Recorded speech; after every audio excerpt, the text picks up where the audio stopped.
I think animals changed the sport of powerlifting by putting out there to everyone that they're going to back the sport and signing powerlifting. Before, it was rarely heard of that any major supplement company would sign powerlifters. We're in a sport, no matter if you're at the top of the sport or not, if no one's supporting it, there's really nowhere to go with it as far as like gaining sponsorships or more attention.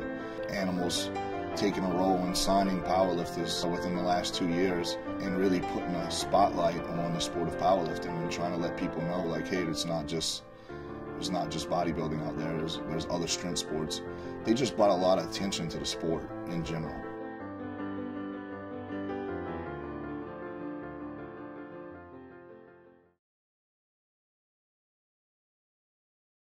I mean, it's a big deal to involve somebody like Andrey in what we do.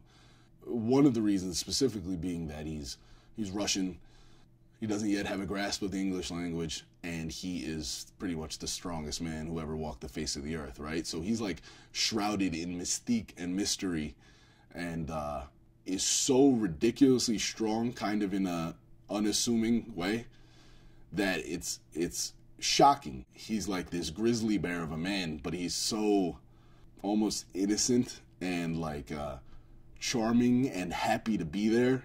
In some circles, especially in powerlifting specifically, he's revered in this way that, you know, he's a rock star in that subculture. Сказать честно говорю, честно, что вот эта клетка, это самая оригинальная площадка была вообще вот на этом форуме Arnold Classic. Она невероятно круто смотрится именно своей брутальностью, таким уличным духом.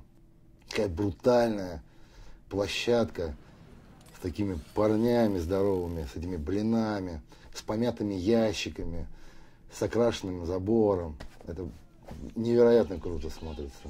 Невероятно.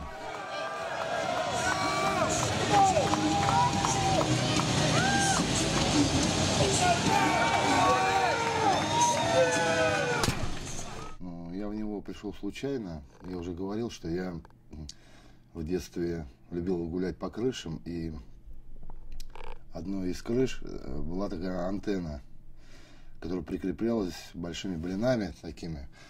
Вот. Я эти блины снимал и делал такое движение, ну, точнее сказать, я их выкидывал потом с этой крыши в кузов грузовика. Просто так, ну, хулиганство. Ну, я был маленьким человеком совсем. Вот. И один раз я почувствовал, как у меня налились бицепсы. И я стал этот блин поднимать. Вот. Потом я снял второй блин. Два этих блина перетащил на свой чердак дома и сделал самодельную штангу. Вот. Этой самодельной штангой я занимался у себя на чердаке, пока не пришли соседи снизу. We had a seminar with him in North Jersey when he was here. He's been here for a month, and he, you know, basically people are coming there, people who are very much into powerlifting, you know, who are looking for this opportunity to, you know, engage with this guy who's like the best at what he does in the world. You know, it's like a rare chance, especially since he's coming from Moscow. And, you know, they're coming there that day with notebooks and stuff, waiting to hear the secret. And what was great was to hear him sort of like crush these guys' spirits who are looking for some shortcut to being the best at what they do, because he's basically like, no, he's just lifted as heavy as he possibly can for like 25 years. That's the secret. And people don't want to hear that. That's not the secret they want. They're looking for, oh, this specific program, and oh, you eat this specific food, and then 2 years from now, you too will be the strongest man in the world. No, that's not how it works. He's just basically been under ponderous weights that would crush most human beings. He's had that kind of weight on his back and in his hands for 2 decades, and that's why he is who he is.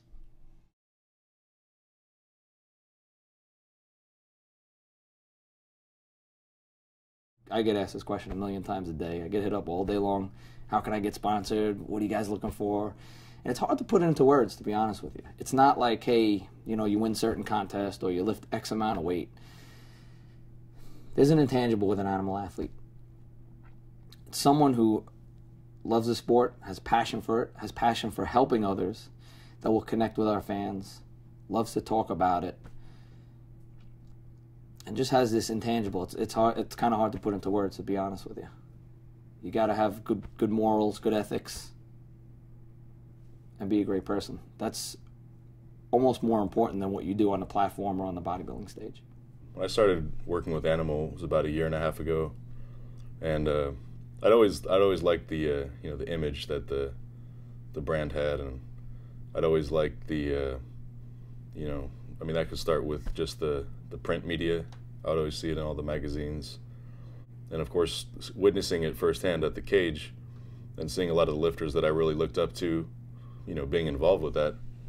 It was pretty cool at the time to think that I could be part of that, to kind of flip things around and say, well, now I can be the guy that people will look up to as a inspiration or kind of a motivation to want to push themselves. 795 pounds. Dan's currently weighing about 250 pounds right now. Damn near 800 pounds on the bar. Here we go.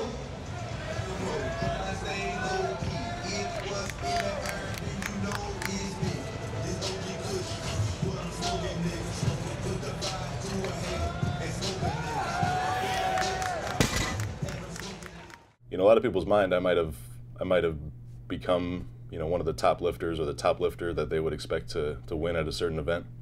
But in my mind, I feel like there are a lot of goals and pursuits in the sport, whether it's guys that have not competed against yet, or just some of the names from the past, guys who have set lifts and numbers up that are kind of still standing from a long time ago or even recently, that that still make you hungry to to be better. Here we go, turn it up. Give him some energy, let's go. 865 pounds. Come on, man, here we go.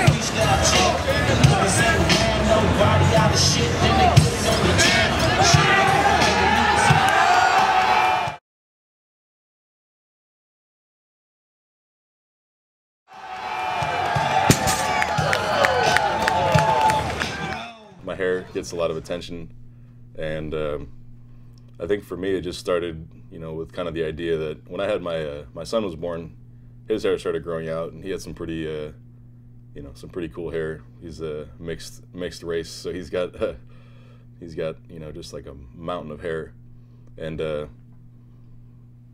was like, well, if he's not cutting his hair, I'm not cutting my hair, so I'm not going to lose my first competition with my son when he's only 1 year old. That's not going to be a good role model.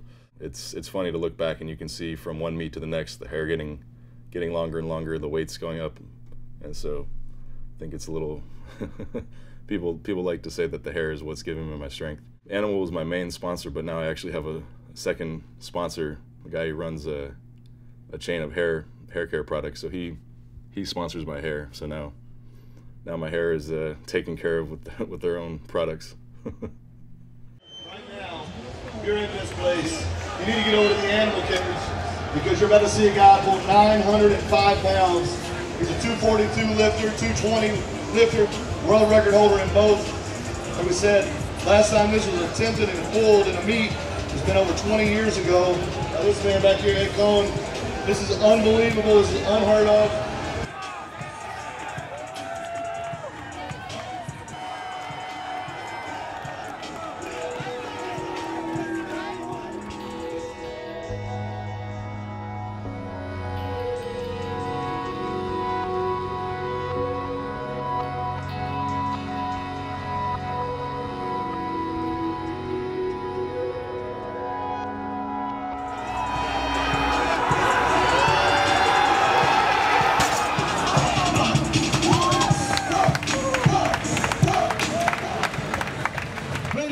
Being in a position where people look up to you, if you lift to a certain standard, whether that's your technique or whether that's just that you take on the top competitors that are out there, and those kind of things I think really set a good standard for the sport.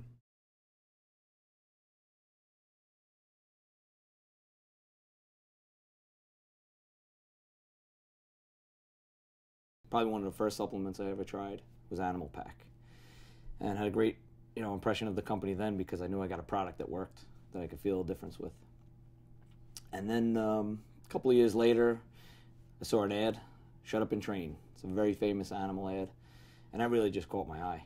Flipping through a magazine, and you see all these other companies making false promises. Take this and it's going to increase your bench press 800%. Take that, it's going to, you're going to build 20 pounds of muscle in 6 months. And I just knew right off the bat, that was, to me as a consumer, that was insulting. I just knew that, an over-the-counter product like that's not going to give you that kind of results. And the Shut Up and Train ad spoke to me. And it was real, it was raw, and they weren't bullshitting me. I think the thing that drew me in is a commitment to authenticity, to being as real as possible, to trying to have kind of an honest dialogue open with the consumer, because you remember that you were once that guy, and you want the companies that you believe in to show you that same sort of respect. We want to portray bodybuilding and weightlifting and powerlifting in a way that's dignified, that's honorable, but then at the same time is real and honest. I was probably 19 years old. I remember I stopped on the way back from the gym, and I picked up it was like a muscular development or something like that, some magazine. I was flipping through, and I saw this ad, this black and white ad. It stuck. I just looked at it and I was like, what is this? This is different than everything else in this magazine. It's not pretty. It's not pretty. It's fucking tough. The animal athletes that are in the cage, that are part of the animal family, I get the feeling every time I see them that they're real people. They go through real life stuff. When they show up, it's not artificial. It's not that they change their face or they have to change their attitude. This is who they are in real life. Animal is real. Animal is something you can go up and watch happen. You can watch Garrett Guns-Griffin rep 500 pounds on the bench. You can watch Cade Weber rep out 700 on the deadlift. You can watch these guys perform superhuman feats of strength, and it's right in front of you. To me, the media always had the emotion of just some guy that just kind of represented the idea of the struggle of following your passion, but literally suffering to kind of get what you want. I just always like the images of the guy that's just finished a workout, and he's sitting there by himself and just looks like he's inconsolable, but he's content. No offense to anybody, it's kind of just a figure of speech. I could wipe my ass with my contract and I'd still be a part of it. No matter what your goals are, if you came up and you said, you wanted to be, just the strongest guy in your gym, okay, we're going to make you that way. We're going to help you. We're going to help you lose that extra 10 pounds. We're going to keep you on that track, and we're going to make sure that you're a part of a family. You're not just their name in the crowd. The reason Animal connects with the consumers on such a deep level is we have a true love and passion for this. Yeah, again, it's a business, but it's a business because we love it. People come in the cage, they'll get to talk to whoever they want about whatever they want. And it's not just we don't hustle anyone along. If those people weren't there every year going crazy, I wouldn't be here. We owe them. We owe them more than they know. And they think that we're giving them so much when they give us so much.